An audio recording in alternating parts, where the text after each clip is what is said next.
প্রিয় দর্শক, ভিডিওটি লক্ষ্য করে দেখুন একটা অটোরিকশা কিভাবে একটা তাজা প্রাণ কেড়ে নিচ্ছে। লক্ষ্য করুন, পেছন থেকে আসা একটি মোটরসাইকেলে চড়ে গন্তব্যে যাচ্ছিলেন স্বামী স্ত্রী, কিন্তু হঠাৎ বাম পাশে ধীর গতিতে চলা একটি অটোরিকশা ওই মোটরসাইকেলকে ডান দিকে চাপ দেয়। এতে নিয়ন্ত্রণ হারিয়ে মোটরসাইকেলের চালক কাত হয়ে পড়ে গেলে পেছনে থাকা তার স্ত্রী ছিটকে গিয়ে পড়েন পাশ দিয়ে অতিক্রম করা একটি ট্রাকের নিচে। এতে ঘটনাস্থলেই প্রাণ হারান ওই নারী। ভিডিওতে স্পষ্ট দেখা যাচ্ছে মোটরসাইকেলকে ধাক্কা দিয়েই পালিয়ে যাচ্ছে অটো চালক।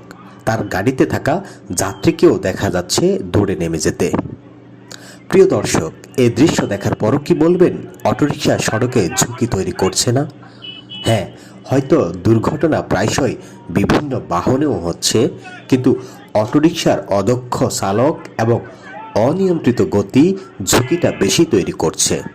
এতে যাত্রীরা থাকেন ঝুঁকিতে। তাই আসুন অটোরিকশাকে পরিবেশ এবং যাত্রী বান্ধব করার বিষয়ে জোর দাবি তুলি।